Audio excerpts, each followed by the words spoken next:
What's going on, everybody? What's going on? Hey, Dr. J, how you doing? Hey, Sarah, how you doing? What's going on, y'all? It's a beautiful day. I tell you, the day can't get no more beautiful than what it is. It's a blessing. We here. We saw the flowers come in. Hey, it's a new time. It's almost time for fall. And we seen the summertime flowers come in now. We're gonna see the fall flowers come in now. The fall flowers, that's when they're real pretty to me. They're real pretty. The orange and the brown and the reddish color. Those are the prettiest colors. Oh, I'm doing. I know, Sarah. I know. I'm a sleepyhead. I know. But guess what? I didn't get a chance to go to sleep today. I've been so busy.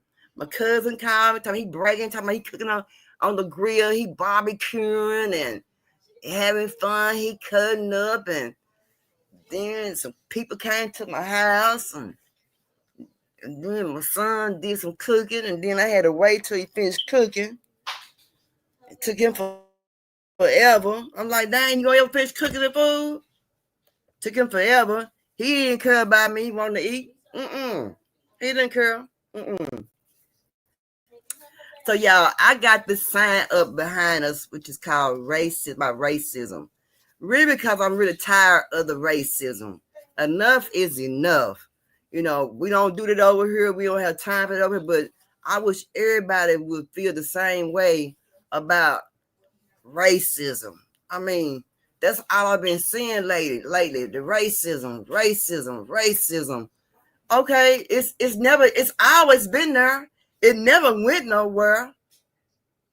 I guess it's just more out to people's eyes who had never seen it before, who never seen it happen, who never been involved in it. But I'm tired of it. It just, I'm like, damn, can we all just get along? We all trying to make it, you know?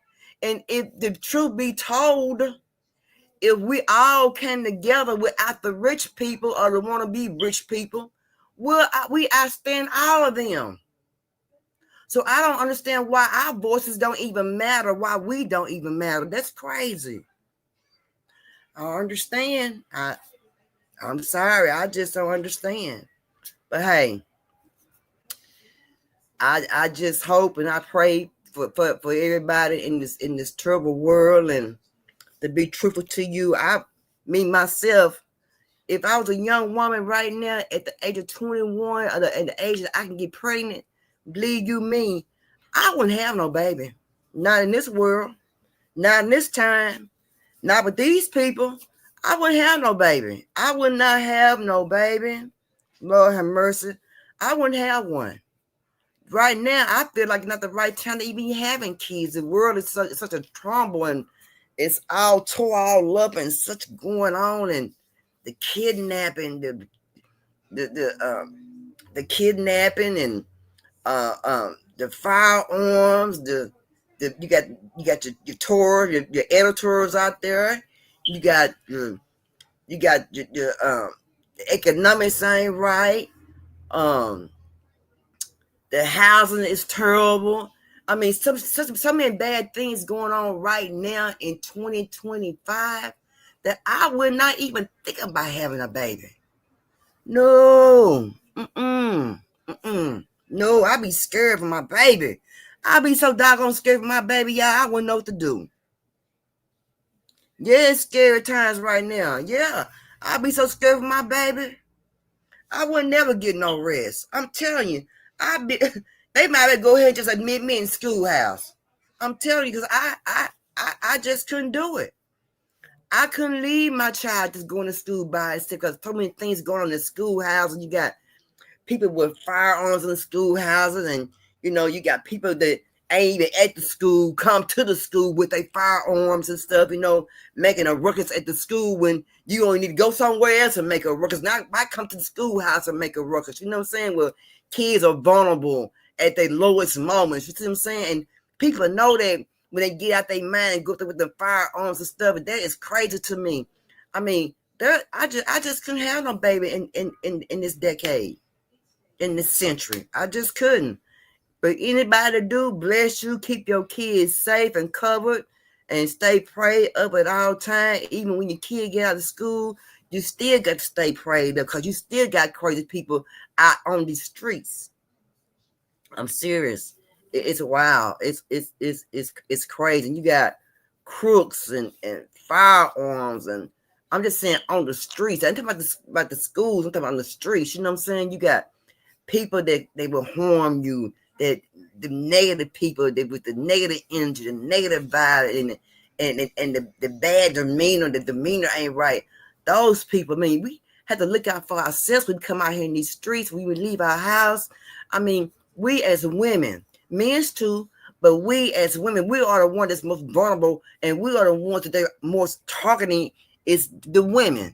They're not really messing with the men, nah, we ain't gonna, because they're gonna kick ass. But they will try a woman. But being as a woman, we need to get some pepper spray or some knives or whatever, put in our purse. Hey, I'm ready. I wish a ninja would with that mess. I ain't got time for that mess. It's just crazy. You know what I'm saying? And I just don't understand. I don't understand. I always tell my sisters, um, keep your eye out. Watch yourself. When you leave home, watch yourself. When you come home, watch yourself. When you go into the trash can, watch yourself. When you go into the stores, watch yourself. I'm always constantly telling my sisters to watch yourself. When I say my sisters, I mean my white sisters, my white chocolate sisters. I mean my Arabian sisters. I mean my African American sisters, my sisters. Period. We need to watch ourselves. And it may just seem like it's only black people getting the bad target. But believe me or not, y'all, I have seen some white folks get their butt whooped. I mean, I ain't saying no high class people. I'm saying, down there with us black people down there, just mingling with us, the poverty people or the mid class people or whatever. Yeah, they get their butts whooped too. They get jumped on too. Yeah, I've seen it. I've seen a lot of it. I've seen a lot of white people get their butts whooped. I haven't seen too many Mexicans, but I've seen some white boys. I seen a few white girls get their butts whooped. So it ain't all just black people getting their asses whooped. So I just want to say that. Yeah, be aware of your surroundings. Yeah, so on that note, you ladies of all colors, be surrounded, y'all. Y'all be careful about your surroundings. Watch your surroundings. Watch everything. Because y'all know we're in a trying world now. It's called try me. I'm going to try her. You know, yeah, it's called try me. We're in a trying world. I'm going to try her. Or she's an easy target. You know, I seen these young boys bump on an old lady and snatch her purse. And Lord, you got, when you're older, you're elder. I mean, she was a not older lady, old lady. I'm saying elder. She got jumped for her purse, and she was at the doggone ATM machine. Young boys, yeah, talking to the elders. I'm telling you, you know, it can be your mom, your grandmama, your godmama, anybody. Y'all let them know. They got these people out here preying on these folks out here, and they watching, and they could be sitting in their car watching you. You never know who watching you. I always believe somebody's watching you.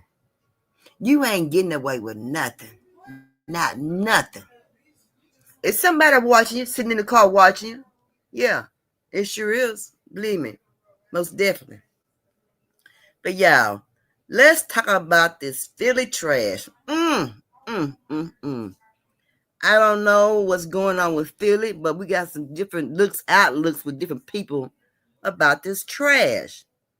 My thing is that years back, maybe in the 90s, 80s, somewhere along, I may be wrong, but somewhere along in there, that they had an explosion a while back where they had dropped a bomb down on Philadelphia. Okay. Last week we talked about the mayor, how they complain about the mayor, talking about the mayor getting more money than the workers, and you know they don't want to do no work. And then I seen where another thing in Philly is where it was a bunch of firearm violence. It's one little house. I mean, I swear about 15.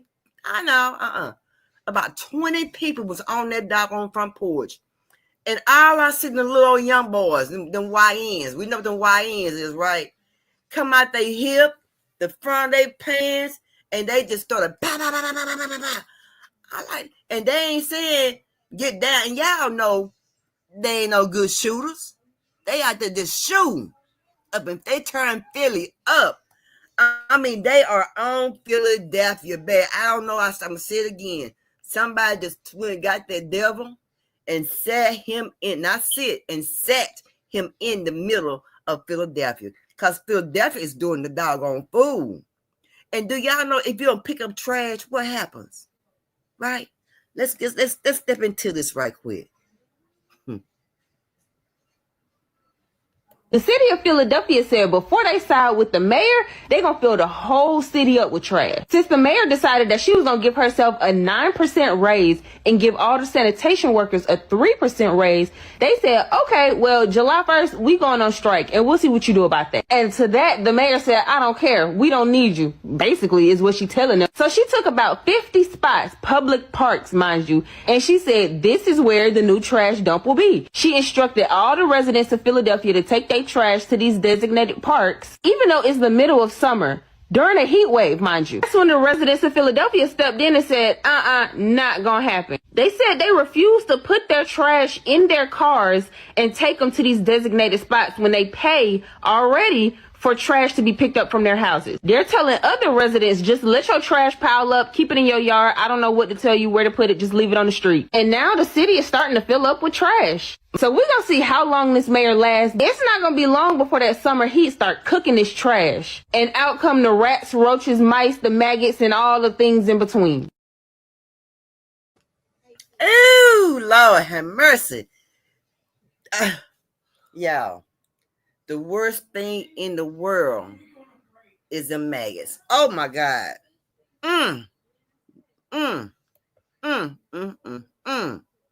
The maggots. Maggots will come. They shall and they will come. Just check out the rest of it. It's a damn shame, man. Look at this. Look at this.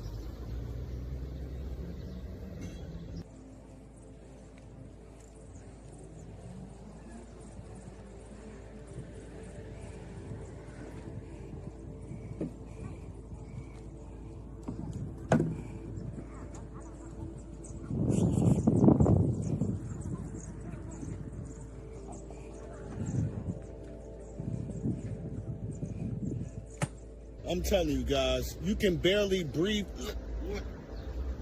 You you can barely breathe.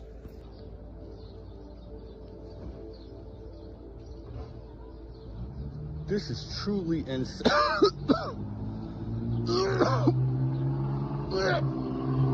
To make it worse, you got homeless people going through it trying to get anything they can salvage out of the trash.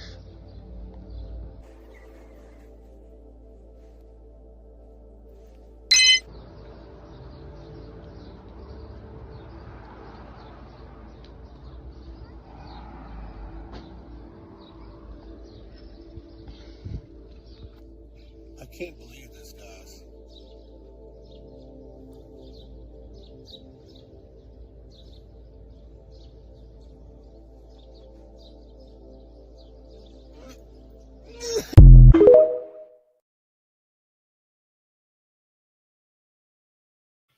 And y'all, sooner or later, that trash will start smelling so bad you can't hardly breathe. But just imagine all the rodents that's going to come out. I mean, it's not looking good for Philadelphia. That mayor, why would she tell them to load those cars of the trash and dump it out at the park? Don't they need to get rid of her ass? They need to get rid of her. Man, I don't know what's going on. Just imagine you paying your state taxes. You see what I'm saying? You're gonna work every day. And why would their strike affect you at home? You know what I'm saying? You wouldn't ever think a strike would affect the people it would affect the residents.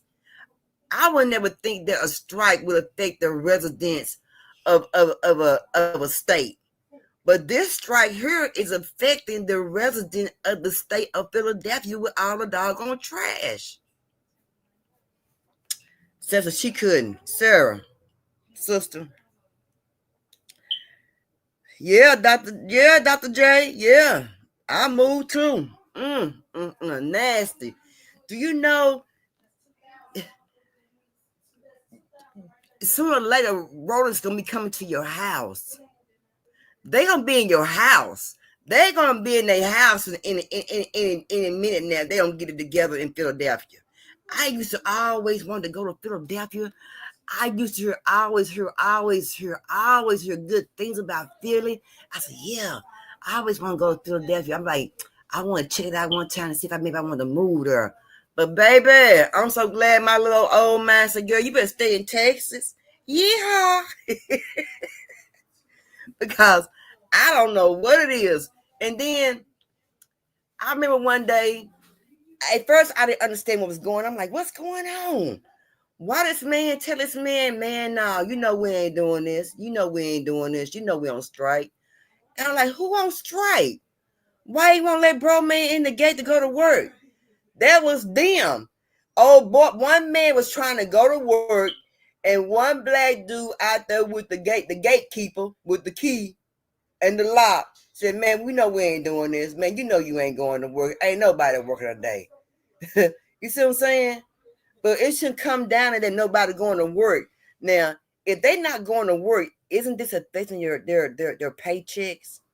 If they don't have paid time off or sick leave or vacation time, aren't they missing payments aren't they missing paychecks?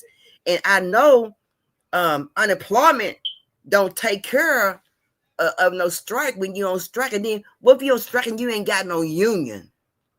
You ain't got no union to bag you up to go there and make the greatest deals for the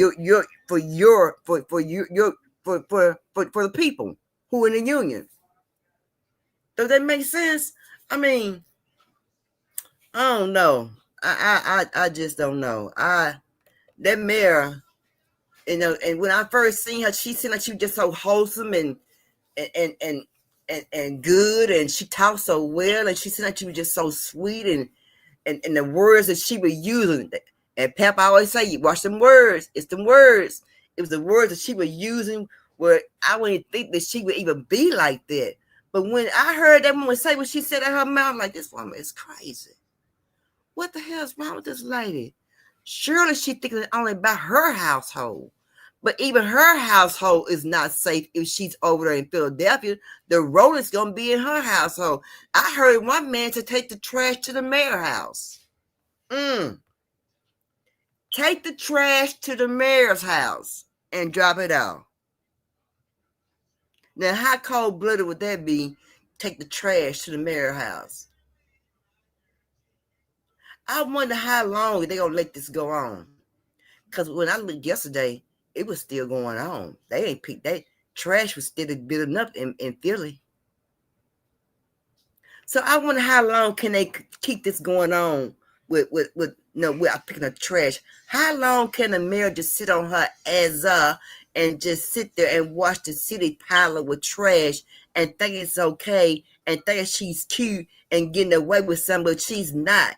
She's inviting all the rodents. She's inviting bad things to come into her city. I mean, hey, the city's gonna be filled with roaches, rats, possums, termites. I mean, man, look. What you call them? The wood rats. Yeah, it's gonna be full of all that. Sometimes people who become a higher power, it goes to it sure do go to the head, sir. And I wonder why is it.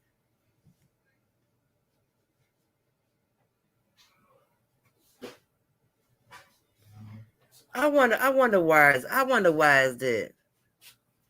You know what I'm saying? I wonder why. And then she can't just think about herself. She got kids. I'm sure she got a mother there, a father, nieces, nephews, uncles, cousins, and in the same state of Philly, and they getting the same treatment as everybody else. Trash. She needs to be fired. They feel powerful and in control. Evidently, she feel like she powerful and control. But if you ever watched her on the podium, and it's one black man stands behind her with this hat on his head, the police hat. He ain't looking too happy. And his eyes is not into the camera looking. He's looking everywhere. He's looking everywhere. But he is not pleased because he's looking like, I can't believe she's doing this. But yeah, she's doing it. Now school be starting pretty soon. I hope, let me just say this right here. I hope they have this problem taken care of before school start. Because when school get ready to start, who gonna let the kids go outside? I mean, after a while, dogs gonna be in the trash. You already heard one man say it was a homeless person in the trash digging in that doggone stack of trash. Man, you don't get your butt out that doggone trash and go somewhere, homeless or not. Get out that trash. The man already said a homeless man digging in the trash. After a while, homeless people will be start digging that trash to see what they can find. They will. They really will. But she gonna have some on her hands once she get off her butt, to take care of what she need to take care of. They might need to go ahead and tell her she need to resign. I don't know why nobody ain't told her that she needs to resign. Where's the backup team at in Philly? Where's the councilmen and all them people? Where they at? They don't pay them no mind, I guess, huh? That's crazy. That's what the other person's got to say about this Philly trash. You gotta be fucking kidding me. This shit is nasty.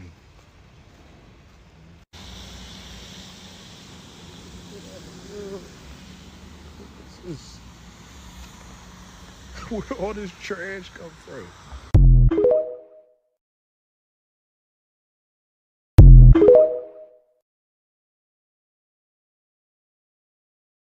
Yeah, where all this trash come from. After a while, dogs gonna be in that trash.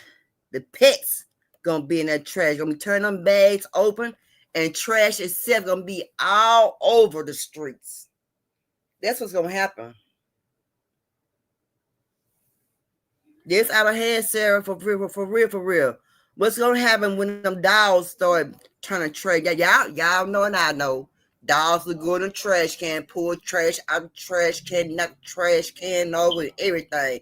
Them dogs gonna start going in them trash can, in them trash bags, by them trash bags open, and trash gonna individually trash gonna be spread all over Philadelphia. Mm. Oh well. I don't know, Sarah. It ain't looking good for Philadelphia. I won't go stay in Philadelphia. I just couldn't do it. I couldn't do it. So it said it went to the top. Okay, went to the top.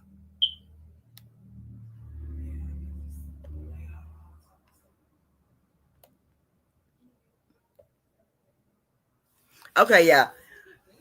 So let me play this right here. Then we're gonna talk about it to see how fun it is. What does Sarah say? I would move ASAP. I would move ASAP too, Sarah. I would too. And guess what? If I had to move ASAP, I would sue the city of Philadelphia. You know why? Because it's unlivable. It's an unlivable city. It's not cleanliness. I wonder if somebody wanted to move out of Philadelphia right now. If somebody wanted to move out of Philly, could they sue the city? Is there any way you can sue the city? Because there is no way that I need to be living in a hazmat or in a hazard way,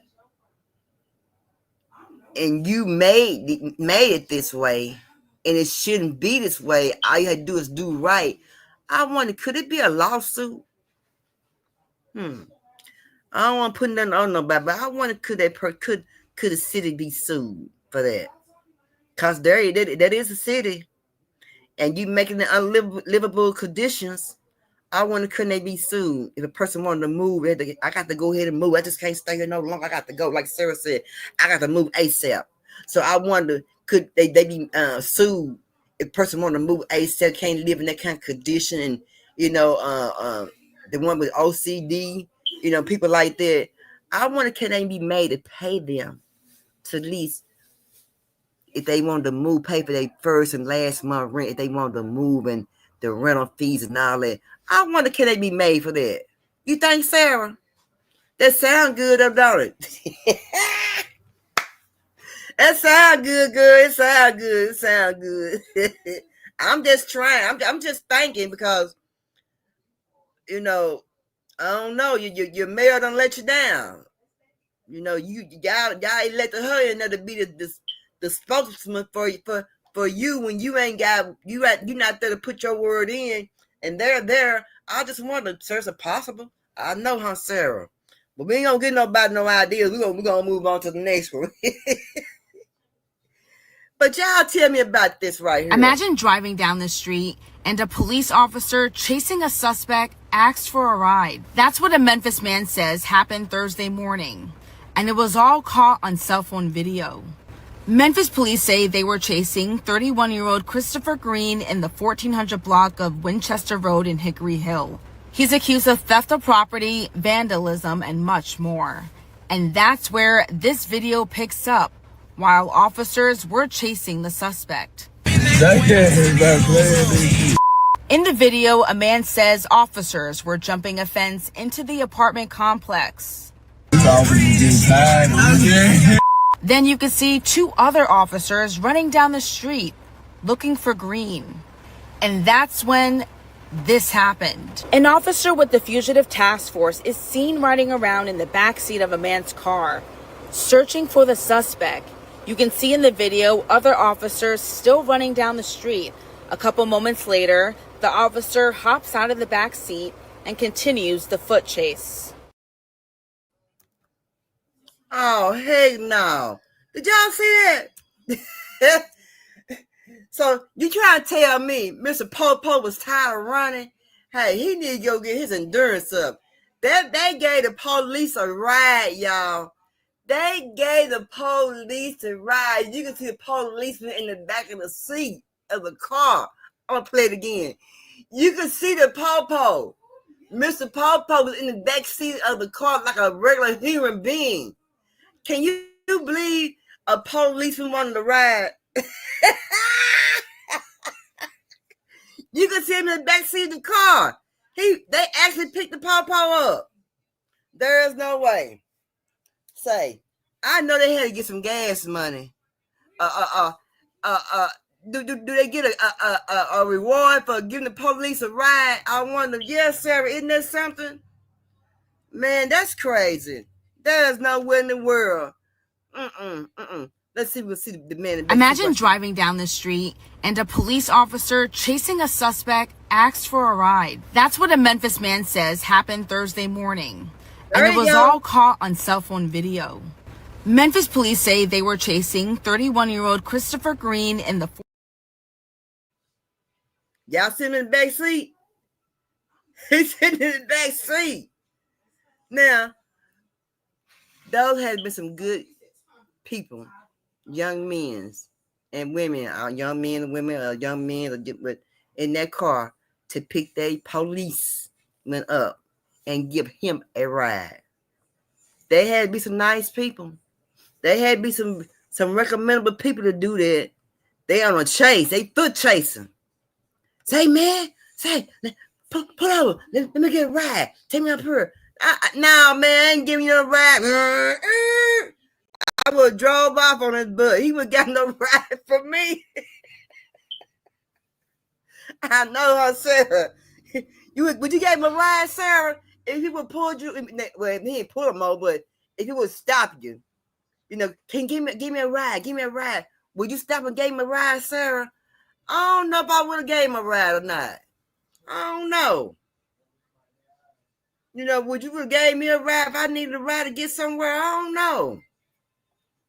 It depends. But then, like I said, they have some good-hearted young men or young women, whoever was gave me a ride. But yeah, I'm glad they wasn't nothing serious. You know what I'm saying? But they were chasing somebody. But he needed a ride. Maybe he need to go work out at Planet Fitness somewhere and get himself together. Because believe you me, he ain't gonna make it with another day like that right there. Oh, he ain't gonna make it. He ain't gonna make it. He ain't gonna make it. He ain't gonna make it at all. He sure ain't. He ain't gonna make it. Yeah, I'm still trying to get used to this StreamYard. I swear to God, I am. They don't trick me on StreamYard. They don't trick me on StreamYard. But yeah, the Golden Dome. Let me see. Trump trying to get a Golden Dome, y'all. Let's see what he's talking about and what do it mean for people of the United States. So President Trump is planning on turning the firmament into a firmament. And I know you're like, what am I talking about? Well, if you haven't heard, President Trump is planning on building a Golden Dome above the United States. You heard what I just said, right? A Golden Dome over the United States. Matter of fact, look at this shit. So supposedly this Golden Dome is supposed to protect us from bombs and missiles. And due to the fact that we've been rubbing a lot of different countries the wrong way, we might just need this. But if you think about it, they're about to spend $175 billion to make this. And this is supposed to protect us from bombs and missiles. What if, and I'm just saying, what if it wasn't just to protect us from bombs and missiles? What if, and hear me out, this isn't just for what they're telling us is for. Now, if you remember, a couple of videos ago, I told you that someone in the Pentagon said that the Anunnakis are coming back real soon. And if you jump down a rabbit hole on this, they're saying that this thing will be equipped with weapons, lasers, to defend us from things coming from outer space. What I will say is this: somebody knows more than what they're saying. But in order for us to be safe, we might need that Golden Dome. Pay attention. Oh, I'm paying attention. You can believe I'm paying attention. I'm on top of you. Oh, I'm paying attention. Now this Golden Dome. I don't know how to feel about the Golden Dome. Is this why he doing all these cuts? Different sources for different people that need different things so he can build this Golden Dome? The Section 8, the food stamps, the Medicare, the sources. Is it why he messing with everything and getting cutbacks on everything because he trying to make these things happen? Could this be what it is? A Golden Dome? How in the world you gonna build it around the United States? That's gonna take zillions of, I didn't say billions, I said zillions of dollars. So how in the heck you gonna build a Golden Dome around the United States? And why would you build a Golden Dome when you let everybody come in out anyway? Things gonna, once Trump is out of presidency, things are gonna change. I don't know for the worse or for the good, but it's gonna change. Now this man is trying to get a third term for president. And if he can get a third term of president, so can Barack Obama. But then I've seen where they're trying to get Barack Obama for treason. I'm like, what you say? They're messing with my brother, Hillary Clinton's cousin, George Bush's nephew. They mess with Barack Obama. They also remind you that they also killing each other up in that White House. All the presidents are killing each other somewhere down the line.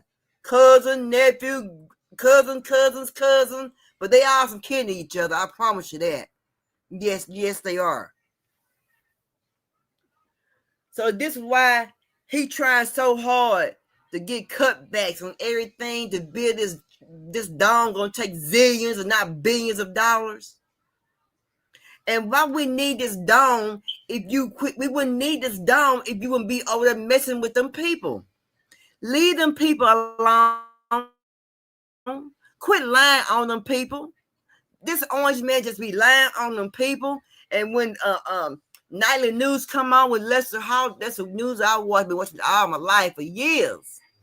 I mean, for over 20 years, I've been watching this news. And they always bust the orange man in his lie. All the time. And I'm telling you, we wouldn't be at war. We ain't really at war, but Trump is over there. The orange man's over there messing with these people. And this is another reason why he feels like we need a Golden Dome, because he fooling, he messing with people, he jacking with people, he's trying to intimidate people to come along with him. And if they don't, he raises their taxes up, or he raises the sale prices up, or I mean, it's Lord, I don't know.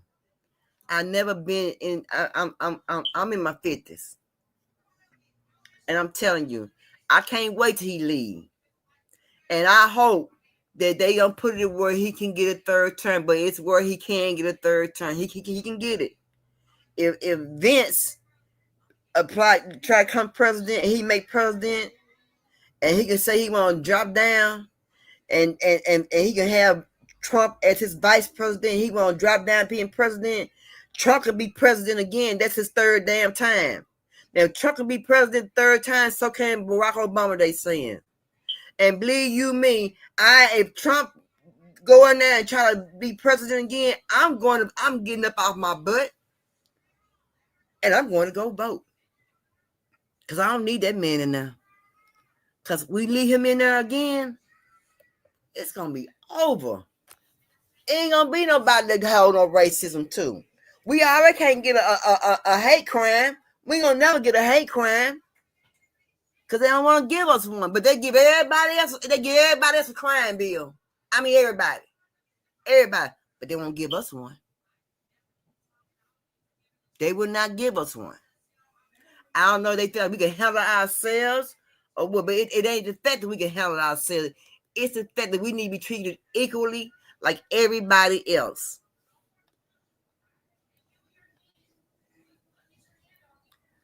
Let's talk about the Asian problem. This is funny, yeah. I checked this one out. It was funny, and I kind of feel what bro man talking about. So that's a few weeks ago on my other account. I got 250,000 followers on my other account, but it got banned.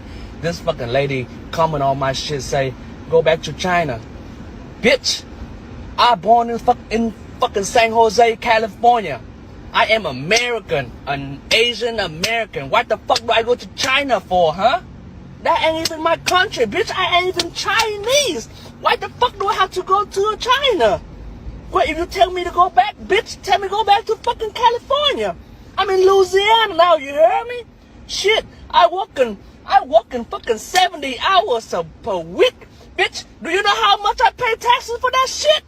Most of y'all American that stay the fuck at home and got the EBT and a fucking unemployment on the welfare shit, and y'all tell me to go back to my fucking country.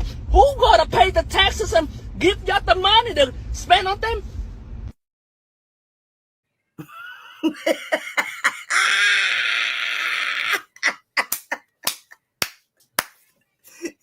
He said he ain't no Chinese. He Asian American. You better tell him, boy. That Asian American can speak good English. And he on their ass. He said, I ain't no Chinese. I didn't come from China. I came from San Jose, California.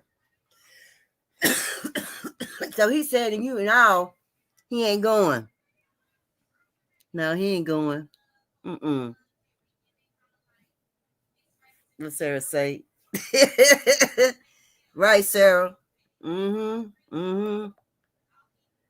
But y'all, check what this man did, y'all, in Mississippi.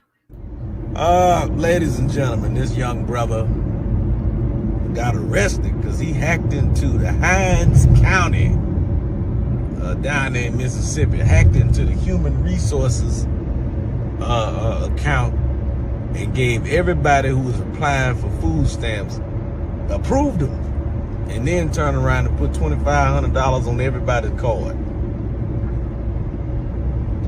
Hey, you can't. I ain't got no feelings about it. You can't be mad at him. Can't be mad at him. If you be mad at him like y'all was mad at Brett Favre. At least he sent the money to everybody else. Brett Favre took the money for himself. So hey, don't say nothing. Let it go. Let it go. I know you want to say, ain't no point. Be fair. If he need to go to jail, Brett Favre need to go to double jail, because Brett Favre took money. Yeah, he did. Just laugh at it. Laugh and let it go. Laugh and let it go. Ain't nothing to do. That's all I did. I was like, boy, that's crazy. But I ain't getting no money. I ain't got a dog in the fight. But that's crazy right there. That's hilarious to me. You know, down there in Mississippi. But like I said, if you're gonna be mad at him, be mad at Brett Favre too. Cause he did it anyway. My stand-up special, anybody want to tell me, is on Tubi right now. And I'm on tour. Go to shooterking.com and get those tickets.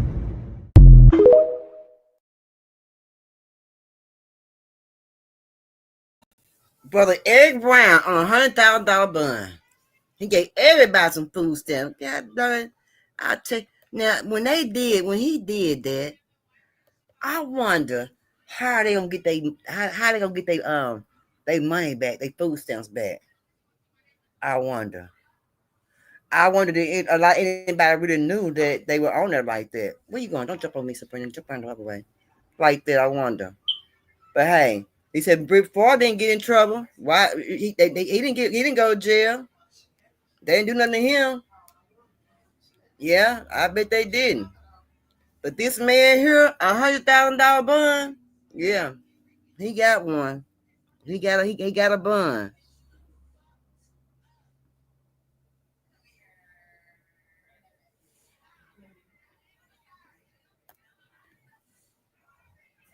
That's why I hate this new string yard. This is what they saying going on right now with the black truckers. So I'm going to look more into it, but I've seen a few articles, not many, just a few. All right, so this is the message to all black travelers. Before you travel, okay, I want you to know that there's some weirdos out here, and it's getting real strange and real spooky. A lot of black folks, especially truck drivers, are being found deceased. They're not making it home. A lot of them are coming up missing. So, before you travel, before you go to these sundown towns, get on live, do what I'm doing right now. Let your friends and family know that you are not suicidal, you are not crazy, you have no history of mental illness. And if anything happens to me, no, you did not do it to yourself. And the reason why I say that is because our people are coming up unalived, and the locals, as well as the local authorities, are trying to say that we're unaliving ourselves. We don't believe that. We don't believe that, and we're not going to go for that. They're not going to play with us like that. They're not going to play with our people like that. Keep your head on the swivel. Look into the camera. Remind your friends and your family that you are not crazy. You are not suicidal. You have no mental illness in your family. And if anything happens to you, you did not unalive yourself.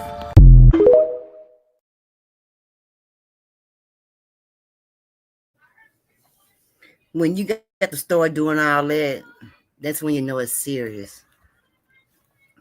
When you got to start doing it like that, that's when you know it's really, really serious, y'all. It's serious. It's real serious. It's serious. Man. The face of our country is about to change again. So if you haven't heard, this might be breaking news for you. But Trump has now declared that anyone 18 to 25 with a juvenile record is getting drafted. Anyone 18 to 25 with a record must go to the military.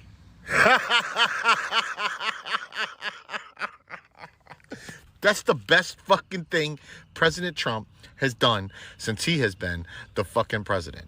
I can't even believe that this is true, but it's true. Go ahead, search it up, look it up. It's everywhere. Donald Trump is making every fucking punk ass kid go to the fucking military. It's about motherfucking time someone with some common sense did some common sense shit.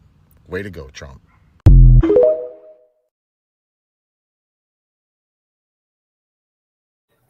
I don't believe it. I don't believe it. Hey, Big O, what's up? What's up, King? How you doing? I don't believe it. How you gonna make somebody between 18 and 25 go to the army? Draft them, go to the army. They can run away. It's plenty of ways you ain't got to get drafted. You can run off. You can hide. You can do all them things, but I ain't. You didn't hear that from me. I'm just saying what I heard before. I don't know. But how you gonna draft somebody and make somebody go fight if they got a record? No, that ain't happening. Ain't nobody trying to go fight nobody else's war or fight nobody else's problems. They very want to fight their own problems. But I used to feel like that. Be honest, I used to feel like that. I just feel like if they can go out there, them little boys can go out there with them firearms out there and bang bang and pew pew like they crazy, holding the firearms sideways, and they playing Billy Badass and Jesse James and stuff. I just feel like they can go to the army. They can send them out to the army and go fight them people. I feel like that. But every kid is not a bad kid, though. Some just might fall in a down low because they fall behind some peers or other people and just got to bad ruckus. Every kid ain't a bad kid. All kids ain't bad kids. So every kid with a record shouldn't be going to be drafted, because every kid is not bad because he just be misunderstood or got some bad ways or wasn't raised right or had to take a grown man, a grown woman responsibilities at an early age or something like that. So yeah, that's what I believe. So I don't believe that because a person got a record of 18 to 25 years old need to go over to the army and get drafted and fight for nobody. Now We not the ones. And those babies at the age of 25, they ain't no babies, but they babies to me. They don't have to go fight no war. For what they didn't put that in place. They ain't start that war. That war been going on for years before they even born. The war been going on. Some of the things that they fighting about right now, arguing about, or having problems with right now, those kids weren't even born back then. You see what I'm saying? That's crazy. Now, I don't agree with that. I don't agree with that. No, I don't agree with that. Now you got one just just can't stay out of trouble and just, there just ain't no hope. But I just don't believe that in deep down, I don't know. I just want to say in my heart, I just don't want to say there is no hope for kids. Some kids, I don't want to say that. I don't. I truly don't feel like that. Like I said earlier, I feel like they just misunderstood or had to take a grown man or a grown woman situation up on an early age, or wasn't raised right, or was raised with the wrong intentions or something like that. I don't believe that. I don't believe a child should go fight somebody else's problems at the age of 18, 25 that they didn't start. You know what I'm saying? And like I said, they might be some misunderstood kids, but there's no reason to put them out in the war and up on the line up with a weapon in their hand. And half of them might not even know how to use a weapon. Majority of them don't even know how to use a weapon. Put them on the front line and they don't get unalive. So no, why put our babies out there like that anyway? Like I said, I don't believe that kids can't be changed. I believe a kid can be changed. A kid can be taught to. You might put somebody else in the place of other people to where he can be changed, but she can be changed or have a different thought or have a better thoughts or happy thoughts or whatever. But I don't feel like all kids are bad kids. I don't feel like no kid can be changed. I just don't feel like that.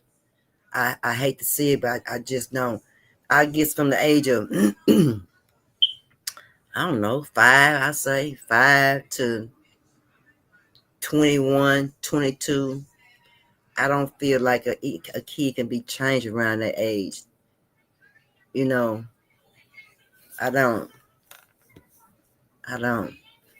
Then, you got, like if you got parents in their ear constantly, you know what I'm saying? I don't believe they be put in no military and to be changed and put them in the military ain't gonna change them. That ain't gonna make them change. If he or she's a true thug, the military ain't gonna make you change. I don't care what you may go through, how you may be on the ground, crawling through the ground and eating the meals and the little army meals or whatever you may go through, and you may be taking your train in rain, sleet, and snow. I just don't believe it. I just don't. What be gonna say? He said, "Perp. I was in the military, and my youngest son is in the military. Everyone that serves done, though, don't end up in the battle, but definitely learns a craft or job. The military does change a thug. The military change a thug. He'll change a thug, big on. Big on. So military, my brother said, the military will change a thug. You hear me? Y'all heard it from a brother. He said he's been in the military, and his king, his young king is in the military. Y'all heard from a military man. So he said it can change a thug. Okay. All right then, big O. I'm like, Sarah, thank you for your services, my brother. Yeah. So do you think it'd be fair, big O, for them to put kids in age of 18 to 25 on the line? Deport them to be on the line for the military if they got a record. You think it's fair for that? When you think it'll be another way for them to think to put them in something else? Because I don't believe if that's the case. To me, that would be the last resource. I wouldn't think that'd be the first resource. I think that'd be the last resource. Okay. Man. Yeah, big O say military can train a thug. All right then. Cause I gonna say I think a military can train a thug. Shoot, a thug gonna be a thug. That's what I thought. I sure did. A thug gonna be a thug. Dang. But yeah, we sure thank you for your services, Big O. Sure do. Well, they better get themselves together before they mess around and be over there fighting Russia somebody. Something. But I just feel like it ain't our fight. I mean, I just don't know. But hey, we'll find out as time go on. It'll come across. It'll come out. It'll be told. It'll be said and done. And this right here may be one of the reasons why they need to be going into some trouble. Video of this and why is it? No, it won't be hard at all. It won't be hard because I want to know what happened to my son. What was hard was going down there seeing my son laying there cold and laughing the funeral home. That's what was hard. And not knowing the truth. And not knowing the truth about that's what's hard. And body been messed with without our consent. It's disrespect. Looking at my son when he was alive when I seen him, and I had to go see my son while he's deceased. Our son, his brothers and sisters had to go see him. We're broken. We got a hole that can't be filled, never will be filled. No, ask me how I feel, ask how we feel, ask us how we doing. We'll never be doing good. We'll never be whole again. After he was shot by police, immediately I knew it wasn't nothing Jabari did. It was on the police because I knew my son. Right. And I knew he knew everything to do because we didn't talk to them about it. That's sad to say. But we have taught them this. And we have even said it. I know he wouldn't resist it for no more. For what? We talk about that. When I would tell, be careful, he would have known, take that, go there, get that little fine call your mama. I'm coming to get you. He would have never resisted for a sack of weed.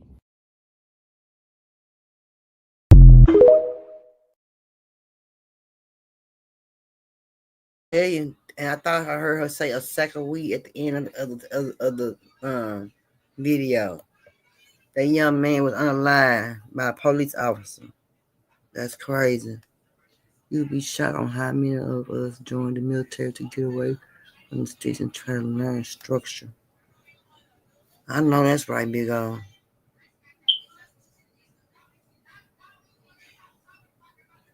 Because I remember when back in the day, maybe in the 70s, I guess, when a lot of blacks was going to the military, they came back home, really didn't have too much of nothing. And they were still, didn't have nothing, But hey, I know a lot of them joined the military. But I know a lot of them joined the military just to get away for being on the, for things going on the streets. I guess back then I just was really paying too much attention, of what was going on in the streets, with the young men and things like that. I guess I was too busy doing other stuff. I guess I was being fast, but yeah. But then that's a good way to I guess that'll be a good way to get a good structure. Go to the military if you ain't got it at home. You can go to the military, you can get it there, And some kids, like the ones who cuss their moms out and beat their parents up and steal the car and drive off at nighttime, this and that, them might be the ones who might need to go over there and get some structure. I don't know.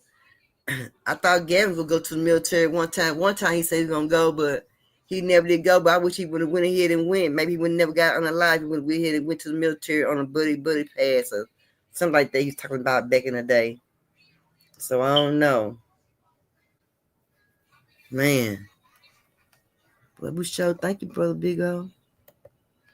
Oh, wrong button. I don't know what they mean, steady cam.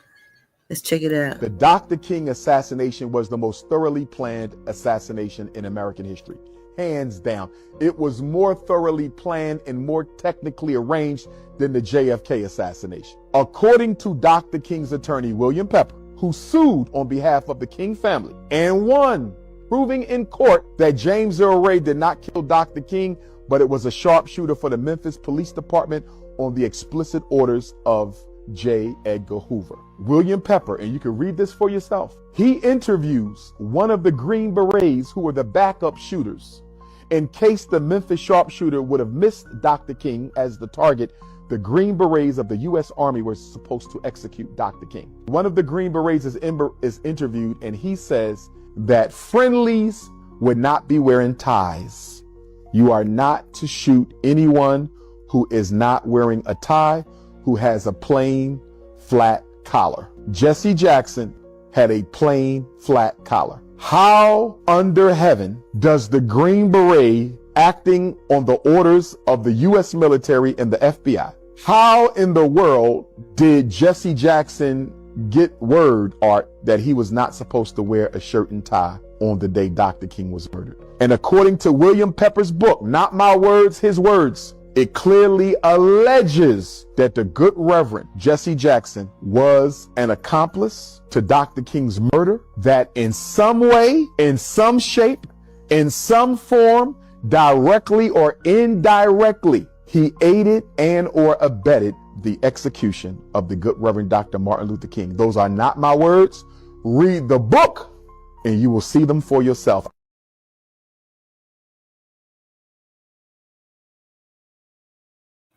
Yep, I believe him. Show you why. That man was jealous of him.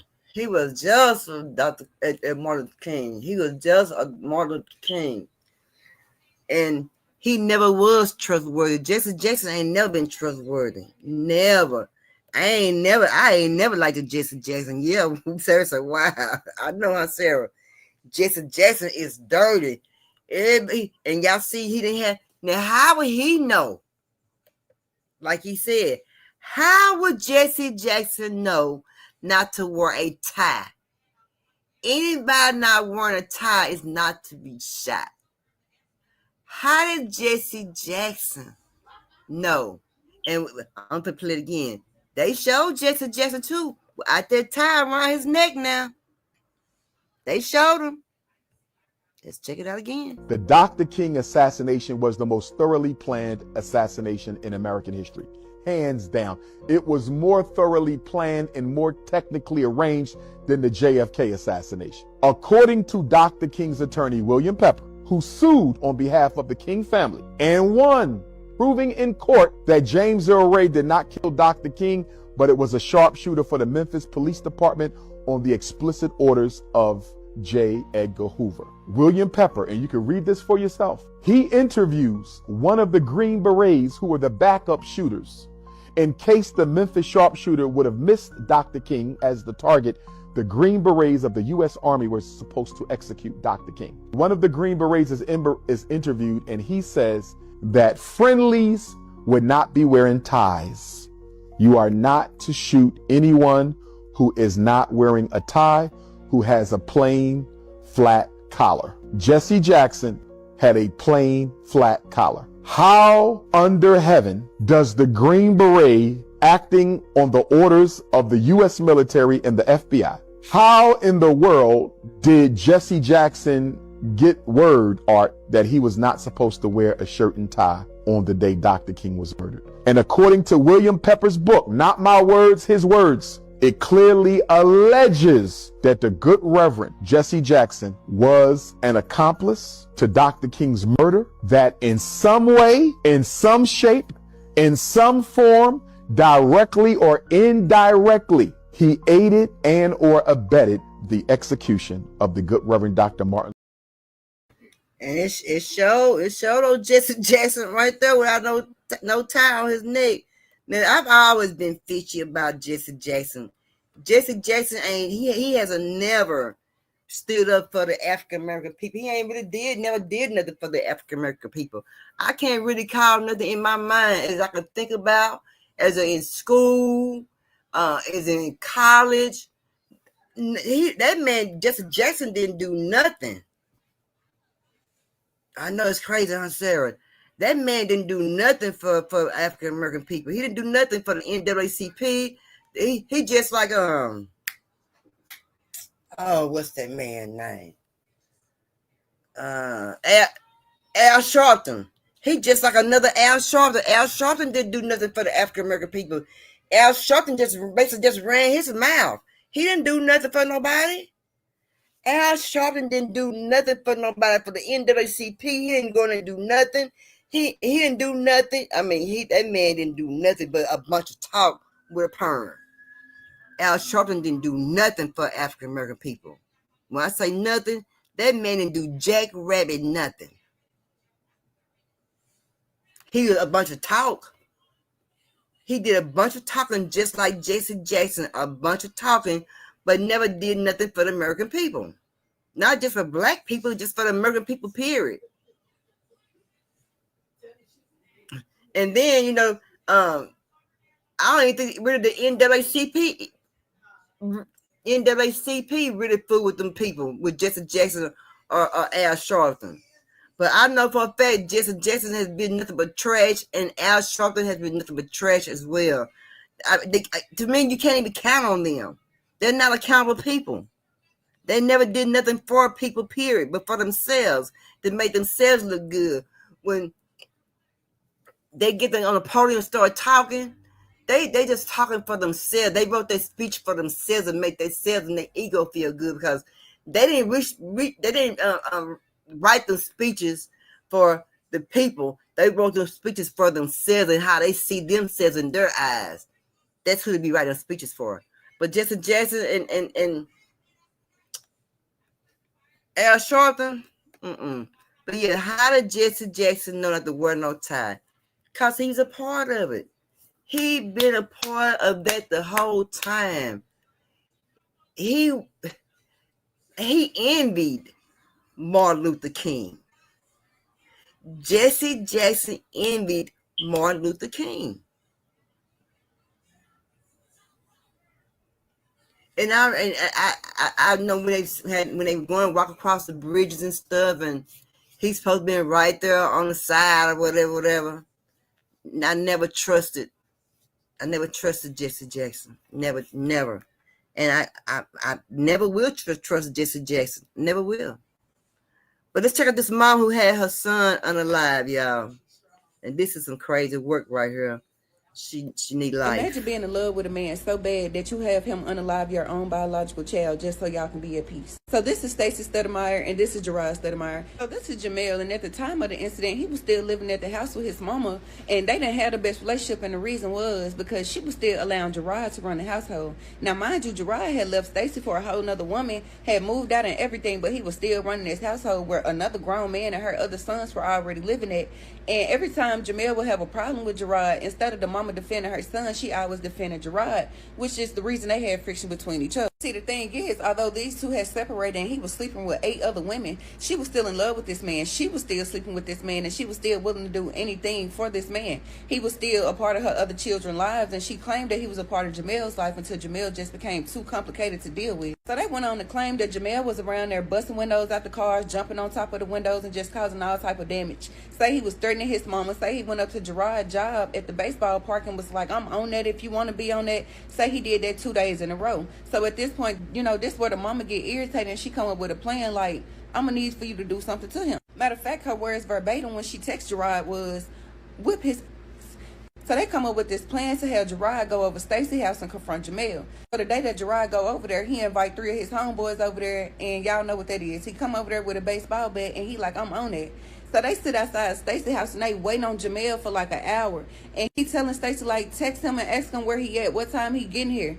So she doing that, and she really checking in. Now, mind you, while they conspiring to see what time he gonna be there just so he can be on the live, she started texting this man about sexual activities. Like, girl. So eventually Gerard, like, I'm tired of waiting out here. She like, just come in the house then, which he does, and he go in the garage, and he still waiting on Jamel. So he don't be seen first. Like, he don't want nothing to seem suspicious or out of place. So the 3 other people that was with Gerard, they park a couple houses up the street because, once again, can't nothing seem suspicious, right? So when Jamel get home, that's when Gerard come out the garage and confront him with the bat. Jamel, he talking his stuff, but he backing up out the house once he realized what's going on. His mama talking, everybody talking to him crazy. So it went from inside the house to outside the house. And the other people, they get out the car and whatever. So everybody's confronting Jamel, and it ended up being all of them chasing him down the street. So at this point, the incident leaves behind the house, and on camera it shows the 5 of them running behind in his house, but only 4 of them coming from behind the house, which the 3 dudes get him, one car, and then Gerard go back to the mama house. This man put the baseball bat inside one of her cars, drive down to go look at the unalive body of her son, and then take off.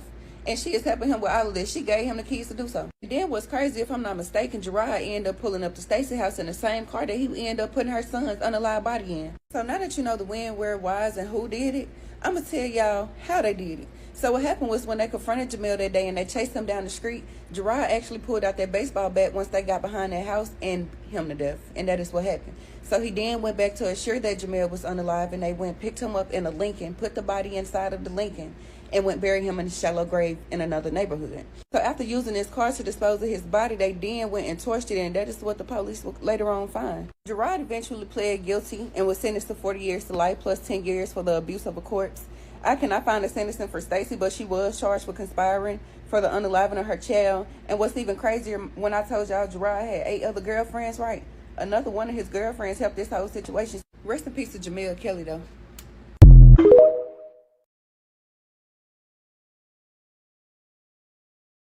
Man, these folks out of control. It is 6:30. Man, say his own mama. That was his mama. She had him. How could you have somebody do that to your kid? The kid you don't raise that you had. Well, you out your mind, lady? Wow. I didn't expect to hear that, Sarah. That one got by me on that one. I wasn't expecting for that one. I wasn't expecting to hear that. Dang. Let's check this out, boys. Say, man, look. When they say, man, so that tells me him and his mom didn't have no good relationship or nothing.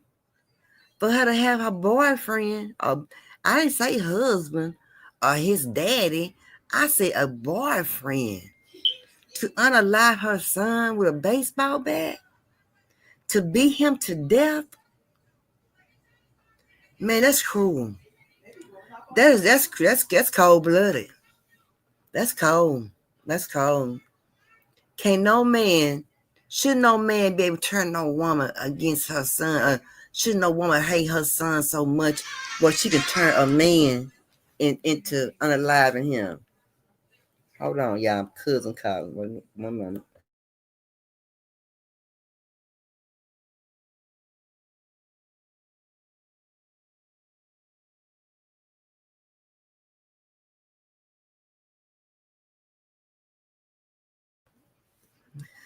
But I don't understand. You should never love a man more than you love your child. Should nobody love their kid more than they love a man himself? When you love your kid more than you love a man itself, something is wrong. I swear to God, something wrong. You need to go get. You might want to get a little help or get seen or get something. I don't know, but there's nowhere in the world your child is your everything, man. Hey yo, Chicago gotta get shut down if this whole thing is true, because this is actually sad. 15,000 people tested positive for HIV in Chicago. 15,000 people. Do you know how big and insane that number is? What y'all got going on in Chicago, man? Like, this right here is actually ridiculous. Like, y'all out here just doing it without using no type of protection, and then y'all like just out here spreading the disease like y'all don't care anything. Like, I live like 30 minutes away from Chicago, so like I better not come across anybody that has this, man, because this is just insane. It just baffles my mind, like y'all really out here just moving from one person to another person to another person. Y'all not being safe, y'all just going unprotected. It's like, are y'all not smart enough to use protection? Like, it's a freaking HIV epidemic, pandemic, whatever y'all want to call it, man. This up here is just sad, man. But y'all stay safe in Chicago.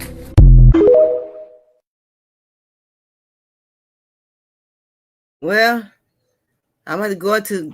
I'm gonna go be celibate, y'all. That's the only thing I can say. That's all I can say.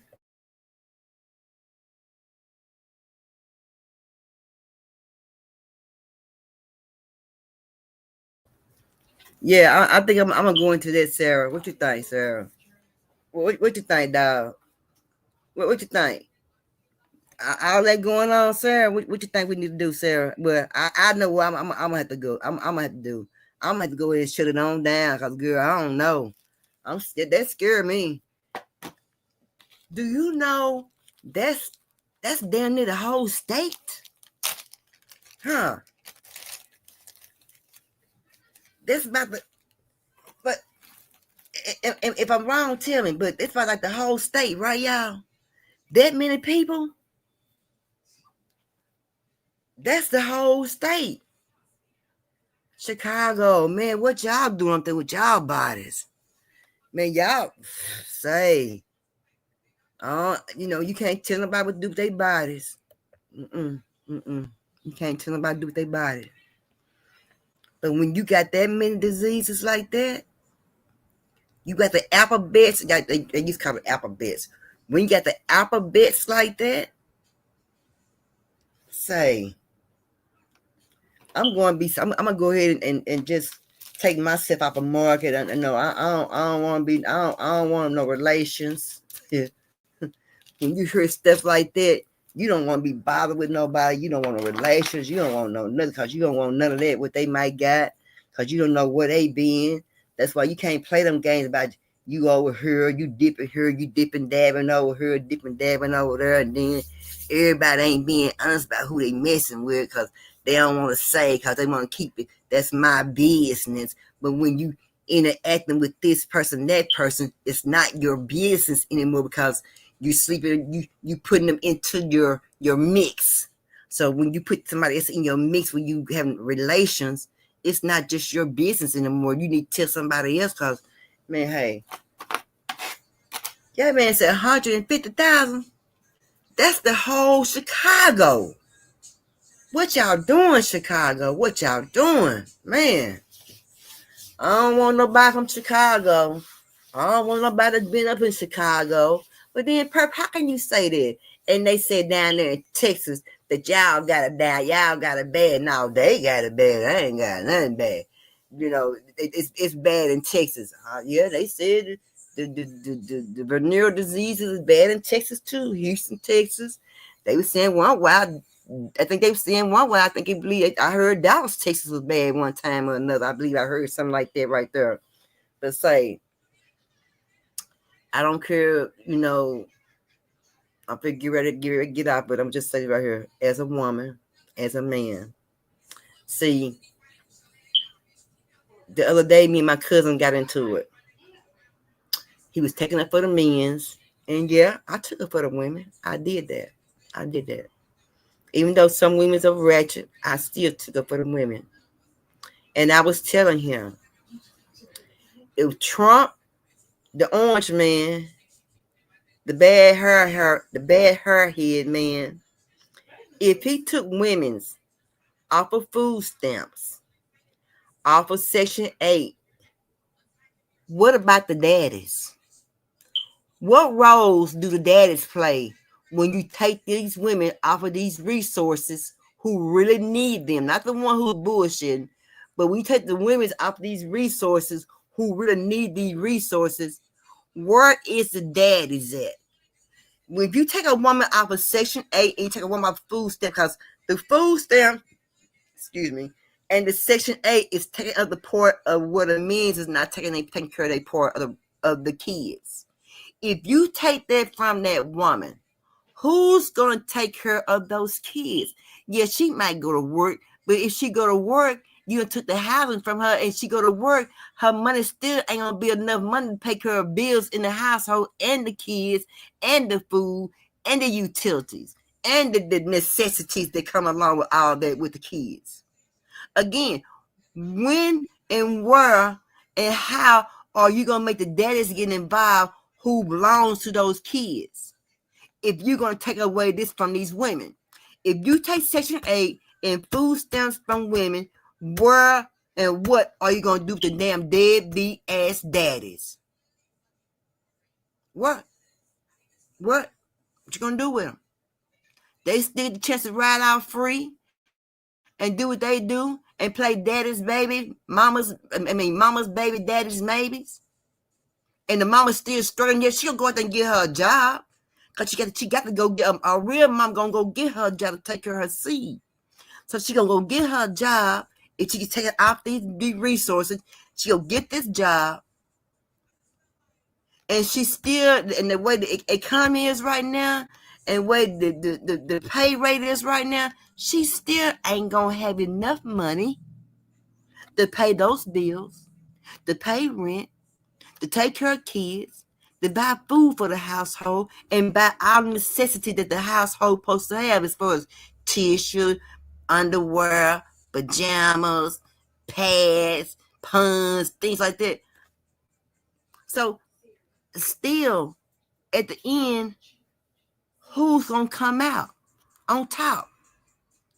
They're going to be back in the same situation and but worse a situation that they was in before you took them off of government assistance. I know they may feel like everybody may not need government assistance, but some people do. And the ones that do need it, they do take it and use it the right way. But the ones who don't need it and play around and this jibber jabbing along with this and that, they don't need it. No. But then them the ones who really need it because they ain't got no baby daddy because they just step around with so many men and don't know who the baby daddies is and they can't put them on child support. But the ones on child support do it really matter because those ain't really paying the child support because they can't keep up with them. They keep getting misplaced. I think misplaced. Don't find no job. Don't look for no job. Chilling, kicking it, all that. I'm just saying. I ain't trying to put nobody down. I ain't trying to put him down. And I'm not ignoring. I'm trying to put her or the babies down. I'm just saying who gonna come on top. To me, in my eyes, the situation is gonna get much worse. That's just how I see it. I don't know. And I ain't just saying, oh, the black people. I'm talking about some of the white people get food stamps. You got some Mexicans that really need the food stamps. You got some white people who really need them. You got some black people who really need them. You got some blacks who really need Section 8. You got some whites who really need Section 8. And you got some Mexicans who really need it. Then you got the ones who don't really need it. Who got able bodies. Sitting around all that. Then the ones I say, yeah. Yeah. We need to do something for them. Yeah. But the other ones, I think is wrong. So I don't think you should take it from everybody. You should just from the ones who don't really need it. That's all I'm saying. I don't know. But hey, I don't know. I'm just talking. I ain't there yet. But when I get there, well, shit. Ain't gonna be nothing there when I get ready to get there. Let's just be honest. It ain't gonna be nothing there. Ain't gonna be nothing there. And it ain't gonna be nothing there. They ain't gonna even have no Social Security for me after a while. You think Social Security gonna be there for some of you young people? Ain't gonna be there for me either. Right, Sarah? Yeah. So that's another thing. It's gonna be another fighting battle. You know what I'm saying? And people really, just imagine if everybody if we had good jobs. Just look at, just take it for instance. Just sit back and think about, look at China over there. China streets clean. You don't see no bums, no dogs. They probably got some, but I just don't see them when I be looking on different sites and different things.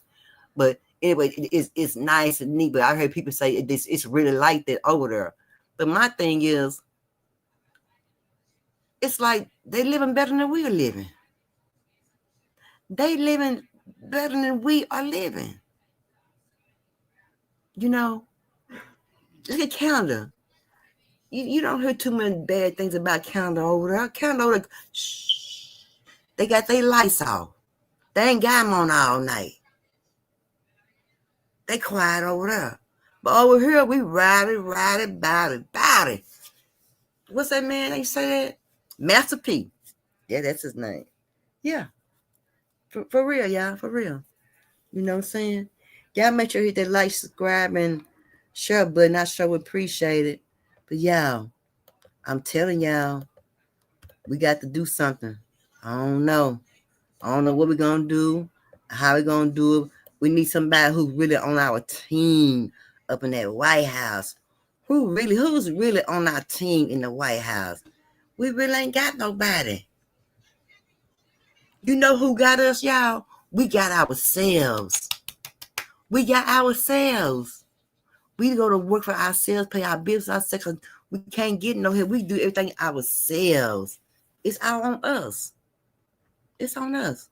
Ourselves. Yeah. We can't depend on nobody. And it's nice to have a family member you can depend on. You know what I'm saying? But everybody ain't got nobody to depend on. But when you got nobody to depend on, just always depend on yourself and make sure you depend on yourself the right way, and you be able to handle it the right way. But anyway, y'all know our motto. Forget up our prayer. I'll be back on Tuesday. I'll be back Tuesday, y'all. We're gonna talk about some things on Tuesday, about this Dubai stuff on Tuesday and everything. But anyway, y'all know our motto. How the hell you gonna love somebody? You don't love yourself.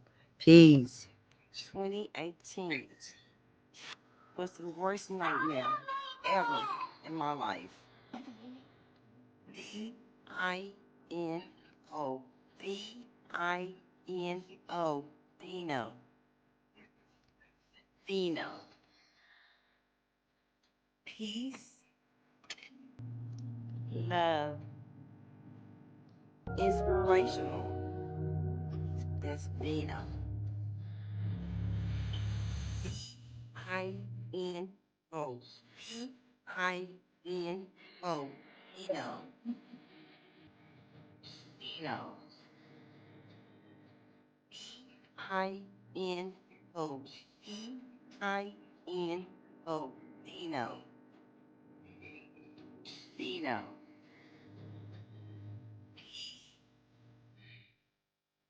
Love. Inspirational. That's Dino. Dino. Dino. Dino. Dino. Dino.